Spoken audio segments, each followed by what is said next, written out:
ওই এই যে তোমার মাছ টাছ নিয়ে আসছি। মাছ আনছো? তুই তো জানোস আমি জিন ভূত এগুলো বিশ্বাস করি। বাসায় মাছ আনলে কাঁচা মাছ খেয়ে ফেলে। তোর বাইরে মনে কি চিন্তা আছে? তুই যা হুজুরটাকে লইছে কি যা।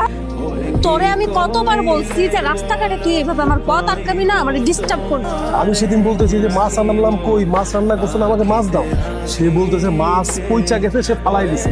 ভাই আপনার বোনের কোনো সমস্যা আছে কিনা সেটা বলেন।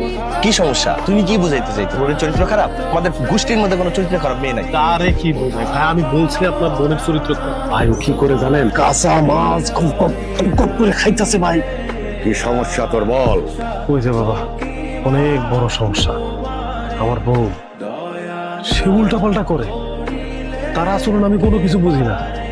কি করে জানেন, সে কাঁচা মাছ কপ কপ করে খায় ফেলা, কাটা কুটা সব কিছু খায় ফেলা। আমি যখন ভাত খাওয়ার সময় তারে বললাম যে মাছ কই, মাছ দাও, সে বলতেছে মাছ পচা, সেটা সে ফালাই দিছে।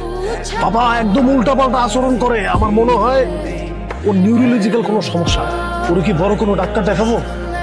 এই বোকা, তোর ডাক্তার লোক না, বড় সমস্যা। এইটা জিন ভূতের আচর। রুমের মধ্যে না অনেক গরম লাগতেছিল, যার কারণে আমি ভাবলাম যে একটু বাইরে যাই, বাইরে ন্যাচারাল বাতাস লাগলে শরীরটা ভালো লাগতো, তাই আর কি আইছি। কয়টা বাজে এখন? রে ভাইয়া তুমি জানো না, এলাকায় বেশি একটা অবস্থা ভালো না। জিন ভূতের আসর করছে, মহিলা ছোট বাচ্চা সবাইকে জিনে রাখতেছে।